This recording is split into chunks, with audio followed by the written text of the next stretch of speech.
Apa yang menutup pintu rezeki, Ustaz?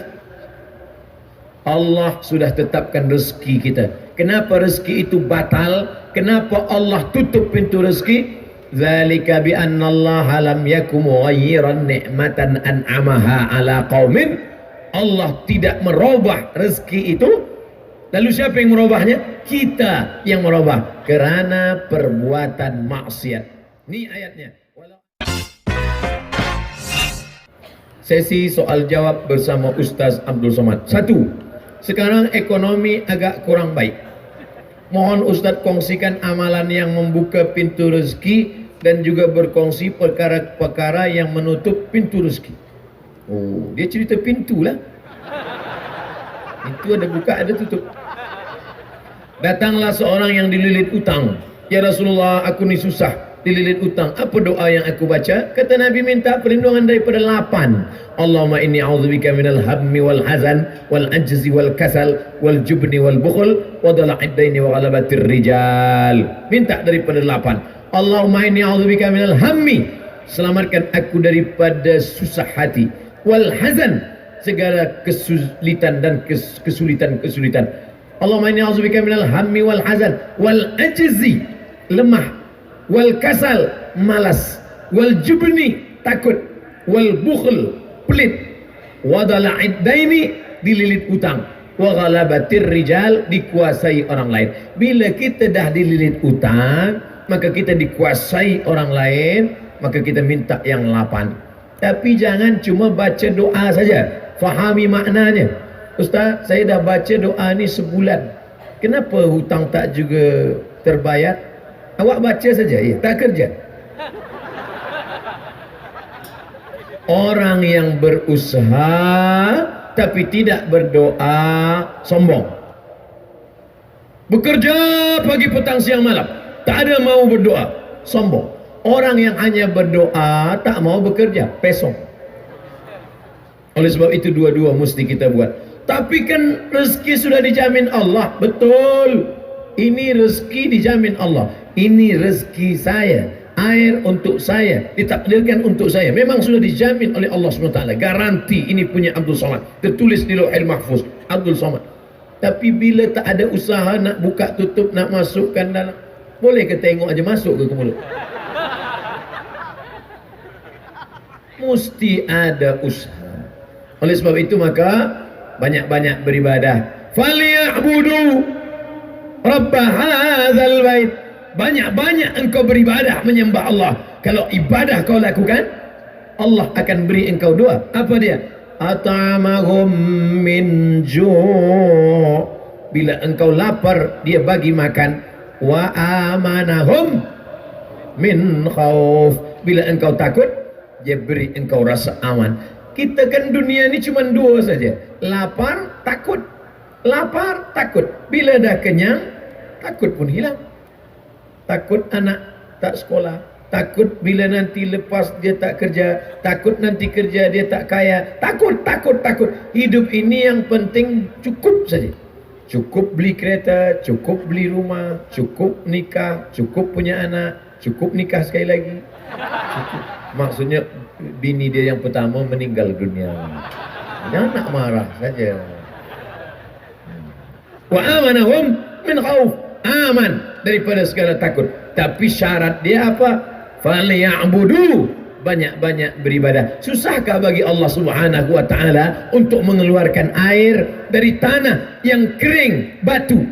Tapi kalau Allah berkehendak, bukan dari tumit engkau air itu keluar, wahai Hajar.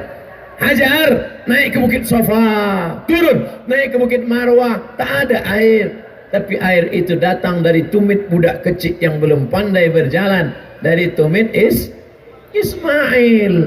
Tapi tumit Ismail, dia tengok air. Apa kata Hajar? Zamzami. Berkumpullah air. Berkumpul. Air itu berkumpul 3.800 tahun. Air itu tak kering. Tapi jangan gara-gara mendengar cerita ini, esok dia tak ada kerja. Awak kenapa tak kerja? Kenapa tak pergi office? Kata Ustaz Somad, bukan dari tumit kita rezeki itu datang, dari tumit budak kecil. Betul, dari tumit budak kecil. Tapi tumit yang besar ini melangkah dulu ke sofa, melangkah dulu ke marwah, pergi ke sofa, pergi ke marwah. Dah tak ada baru. Padahal ayahnya Nabi Ibrahim alaihissalam, anaknya Nabi Ismail alaihissalam, istrinya perempuan solehah Hajar, 3 orang baik. Hajar tak ada angkat tangan, ya Allah bagilah air ya Allah, tak. Tapi apa yang dilakukan Hajar? Naik ke bukit Safa, naik ke bukit Marwah, usaha, doa, fatawakkal Allah. Apa yang menutup pintu rezeki, Ustaz? Allah sudah tetapkan rezeki kita. Kenapa rezeki itu batal? Kenapa Allah tutup pintu rezeki? Dzalika bi anna Allah lam yakum mughayyiran ni'matan an'amaha ala qaumin. Allah tidak merubah rezeki itu. Lalu siapa yang merubahnya? Kita yang merubah karena perbuatan maksiat. Ini ayatnya. Walau anna alal qura amanu. Kalaulah penduduk suatu negeri itu beriman, wattaqau, takut kepada Allah, la fatahna, kami bukakan barakat, barakatin minas sama, dari langit, wal ard, dari bumi.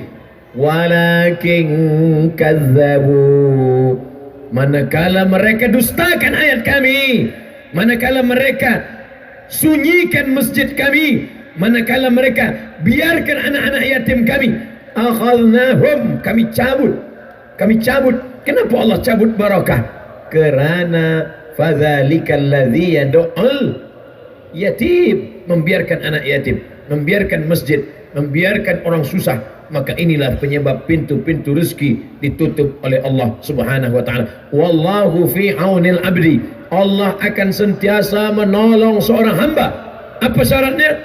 Maka al-abdu fi auni akhi, selama hamba itu mahu menolong saudaranya.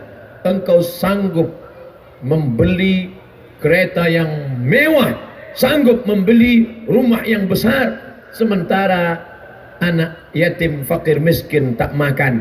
La yu'minu ahadukum, kamu tidak beriman. Tak beriman, kata Nabi, hatta yuhibba li akhi, sampai kau sayang kepada saudaramu seiman, ma yuhibbu li nafsi, sama seperti sayang pada diri sendiri. 2. Ustaz, sekiranya saya ingin membuat persediaan kedatangan Dajjal, yaitu dengan menyediakan bekalan air dan makanan yang banyak. Oh, dia dah siap-siap dah. Bila Dajjal datang, saya dah siapkan ini rumah di bawah tanah, ada air, ada makanan. Adakah bekalan ini lenyap dan hilang apa Dajjal muncul? Dajjal boleh tunjuk langit, ya sama imtiri, turunkan hujan. Ya ardi umbuti, wahai tanaman tumbuhkan, tumbuh. Dajjal tunjuk pada mayit, orang mati, ya mayit qum, tegak, mayit tegak berdiri. Bila suruh langit hujan, suruh bumi tumbuh tanaman, suruh mayat tegak berdiri, susahkah bagi Dajjal untuk berkata, hai yang siapkan makanan bawah tanah, hilang. Makanan yang kau simpan hilang. Handphone bawah hilang. Hilang. Dajjal punya kerja. Sebab dia nak tunjuk kafir. Jadi yang perlu kita siapkan ini apa? 3. Yang pertama, selepas sembahyang, sebelum salam, selepas tasyahud, Allahumma inni a'udzubika min adzabi jahannam wa min adzabil qabri wa min fitnatil mahya wal mamat wa min syarri fitnatil masihid Dajjal. Yang kedua, hafaz 10 ayat pertama surah Al-Kahfi. Yang ketiga, baca surah Al-Kahfi malam Jumaat. Man qara'a surat Al-Kahfi, siapa yang membaca surah Al-Kahfi pagi Jumaat, siang Jumaat, petang Jumaat, malam Jumaat, sebelum tenggelam matahari hari Jumaat, adha'a lahu, Allah Ta'ala beri dia cahaya, nur minan nur, cahaya ma bainal jumu'ataini, dari Jumat ini hingga ke Jumat ini, dari Jumat ini hingga ke Jumat ini. Kenapa hari Jumat? Sebab hari Jumat hari kiamat. Datang Dajjal hari ini, hari Sabtu, hari Ahad, dia baca hari Jumat, Allah berikan dia cahaya hingga ke hari Jumat, maka dia akan dipelihara Allah.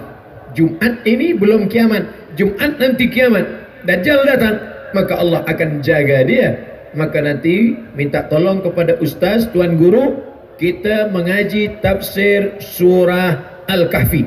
supaya bukan hanya sekadar setakat membaca saja, tapi kita pahami maknanya dan amal perbuatan.